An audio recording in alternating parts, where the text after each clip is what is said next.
Review on No Man's Sky for PlayStation 4. Now, I've not played loads and loads of this game, but it is a rather large game. I've put a couple of hours in so far, so I'm still kind of learning things as I'm going on. So this is a brand new planet I've just landed on. I don't want to annoy whatever that rhino dude is.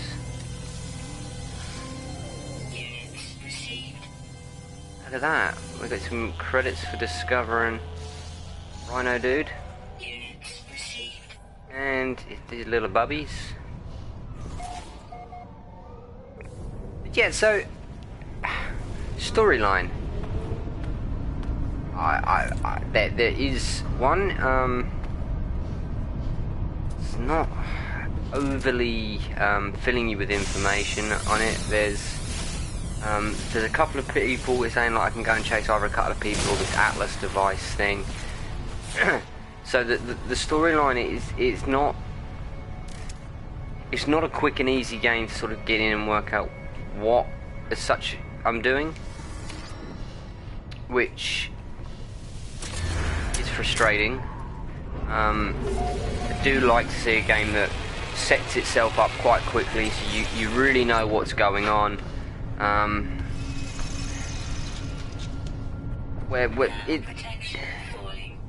It's not like that, you know. You're not sort of going in and going, oh, I know what's going on now. I know who he is. I know who I am. There doesn't seem to really be much of helping you work out what on earth's going on. Now, it is another one of these wonderful craft-based games, which is just touchpad to bring up your menu. You can go through. You've got your starship, which you can do upgrades to, your exosuit, with the equipment that you're collecting, or the resources you're collecting, and the stuff you're crafting. Again, I don't know how this is going to change as the game progresses, but the inventory size isn't very big. When you think that, you know, I've got 12 slots in my inventory, well, my suit's taking up one, my jetpack, the life support machine is taking up room, and then I've got an enhance things to move a little bit quicker, which again takes up another slot. My weapons, my ship, again, all the weapons taking up much needed spots. The engines, the launch thrusters, the hyperdrive. So slots are not exactly generous. I mean, I would assume by the end this is going to be full, which will only still give us 4, 8, 12, 16, 20 slots.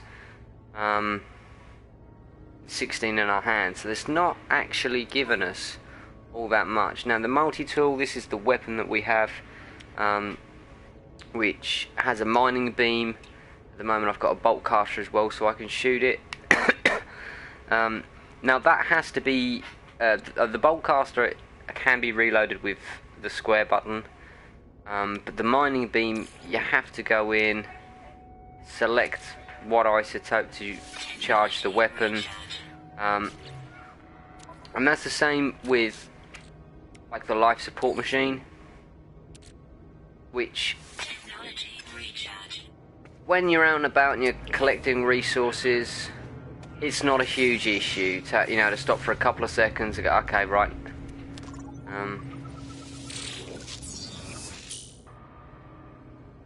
you know, a couple of seconds to work out what's going on, and my brain's left me. Yeah, it's not the end of the world to come out and, you know, to reload the gun. But in a fight situation, is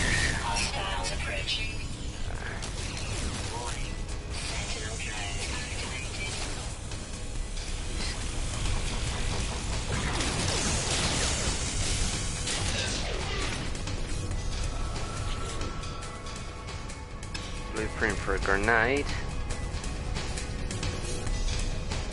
Well, I'm gonna try and move away from him as best we can. Okay, that's not gonna work. The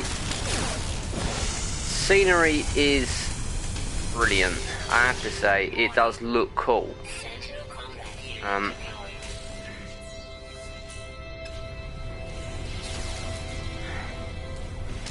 And just going back to the reload, if you go to reload, it doesn't pause the game. So you are still getting shot at.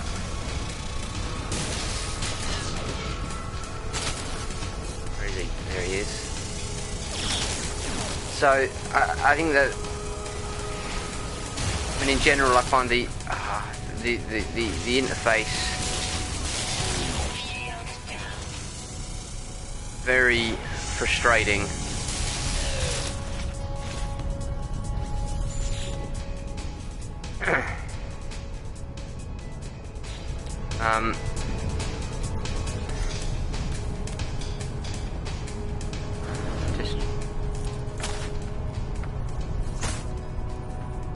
Yeah, I'm finding the interface to be a bit frustrating. I don't think it's as good a work as it could have been done on it. Now I know that obviously, you know, when you read online, there's a lot of work that's gone into putting absolutely hundreds and hundreds and hundreds of maps or planets in the game.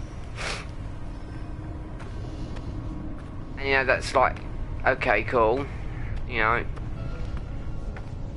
But I mean, when you read online about what they reckon them numbers are, I mean, it is ludicrous numbers for the amount of potential planets that are in here or on the game. And I think that it doesn't need to be as vast as they're making it out to be. It could certainly be a lot smaller and improve other aspects with it, like the interface, and maybe just making everything a little bit clearer where you're going, what you're doing.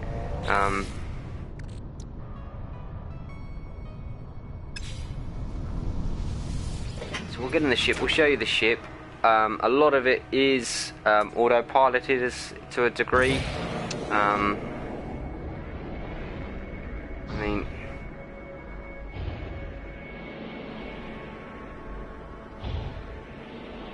I'm sort of pushing down as much as I can, trying to crash the ship, and it's just not having it at all.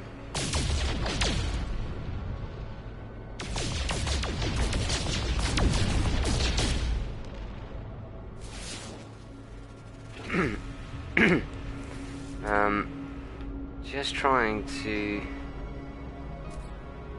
see if we've got any isotopy things that we can take out. But I mean, the ship control is pretty cool. Like I say, when you get up these, you know, you're up in the high levels and you look around, I mean, it is a cool game. I mean, the planets are brilliant. You know, you can I do it on here? I can't remember how I done it. There we go. I mean, you can rename the planets. It's it has its moments of things that are very, very good, but the level of hype that go out into space.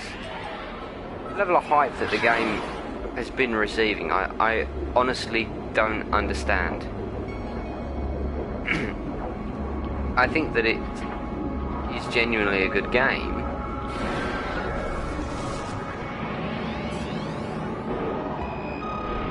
But I mean, everyone. There's a lot of people sort of making out like, it's the best thing since sliced bread, and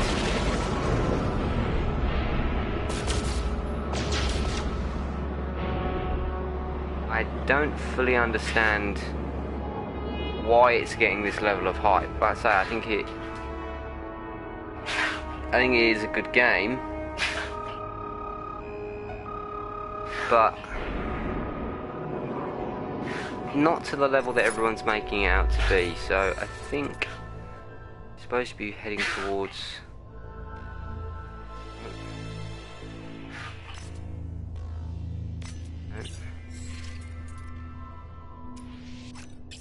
There we go. We'll navigate to the next system. Yeah, I don't quite understand why everyone's making it out to be the best thing since sliced bread. I think it's a very pretty game. I think the interface is very clunky, and I think the inventory space when you start is very, very low, which makes trying to sort of collect and move on with things, I feel that it's restrictive in that sense. You know, give me a couple of 3 more inventory slots to hold a few more items, I'll be able to progress a lot quicker than sort of always moving from place to place on the fly with virtually no equipment. There's an alien race about that you're slowly picking up. There's these things about, and you're picking up the odd word from their language, which is quite a nifty little thing. Blow some of these up because this is all our fuel.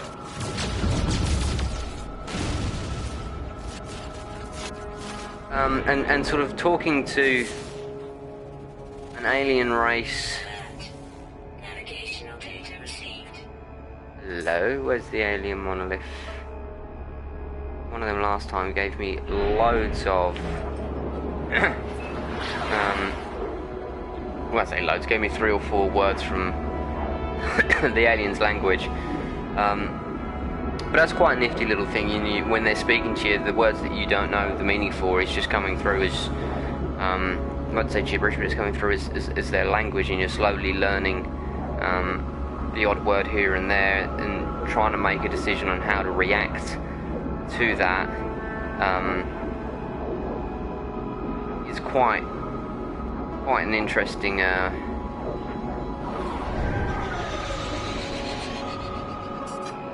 okay, so let's get our foot down, push towards this monolith. I'll see if I can show it. But I mean, all the planets, I mean, I've not been to many planets, but all the planets are very they've all been different in their own way. Their characteristics of colouring, the animals, there's, you know, they seem to have changed them up. So, you know, so every planet you go to is a new experience.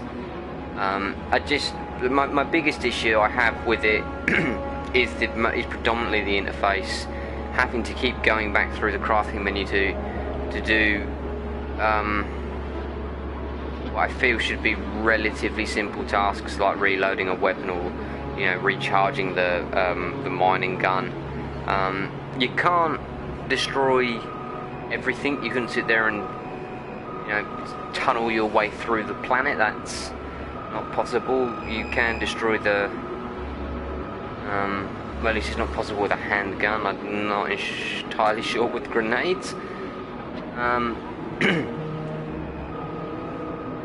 But yeah, I think if they could have just improved the interface a little bit, made the storyline a bit more sort of prominent in the starting sort of 20 minutes, half an hour of the game,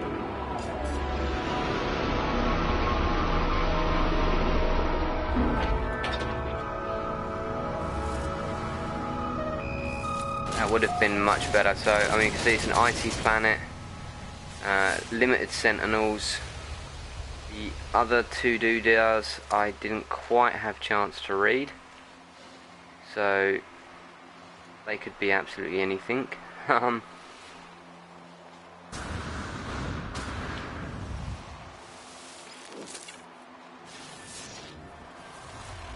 says shield at max. I'm not. Another milestone accomplishment for something. Travelled 7,500 U. So here we go again with the full inventory. Okay,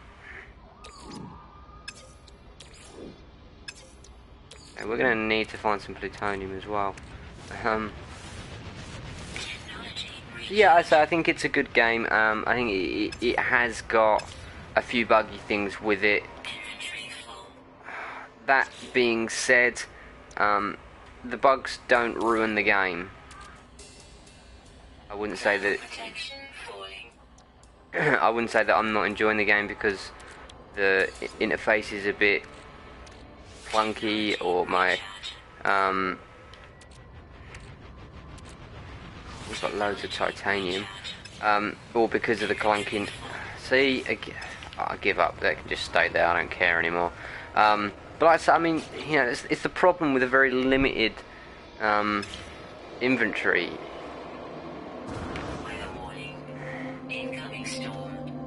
And this is something that I've not come across before. Extreme night temperature detected. The weather warnings, that's possibly useful to know. Leave the Atlas from us. So yeah, I mean, this is feel sure conviction that great power awaits me if I travel to this distant place. The red orb disappears and I am left path to follow. Okay. Are there any of these little? Yeah, these. See this here. These knowledge stones. Oh yeah, I've learnt the Gek word for despair. So I think that's only something like 10 words I've learnt now. So yeah, I mean it's a good 8, 9 out of 10. If I had to give it a sort of scoring rating, but yeah, like I say, I do feel that there are some things that could have been sorted, but on the whole, we are going to hide away from the storm in our ship. And yeah, so it's I mean, as far as I can see, it's very much a case of hunting down resources, moving along. I mean, I'm just going to work on the theory that you know, it's keeping light because you have to move from sector to sector, bare minimum space, just sort of nomadic lifestyle, I suppose, as such, for now. But it does make you wonder how much upgrading can be done to the suit, to the ship, with very limited, there we go, that's the last time we're launching. Yeah, with very limited inventory size, then it makes you think that the upgrade levels have got to be relatively low. But yeah, like I say, if I have to score this, I'm going to go 9 out of 10. Let's go 8.5. Go in the middle. The interface, I think, is a silly bug that shouldn't really be the way it is. If that has been because they've, you know, at the cost of having trillions of planets and things, that they've made a weak interface, I think then they should have just made less planets. But it is an incredible piece of work. I mean, as I say, just looking around at the scenery, that night sky, artistically a very good game. So yeah, I'd recommend it, but it's something I think that it's going to take some patience and a bit of time, effort and work to get involved in, to sort of get somewhere. Don't expect it to be a game that you're going to pick it up on Friday night and be completed by lunchtime on Saturday. I think this is going to have a lot of shelf life out of it. And is there anything else I can think to add to it? No, not really. The weather front is quite a nifty little addition. Yeah, I say yeah, 8.5 out of 10. Worth it if you want to kill a lot of time, effort and hours. So I hope the review has been of some help. If you've got any differing views, or you think there's something glaringly obvious that I've missed,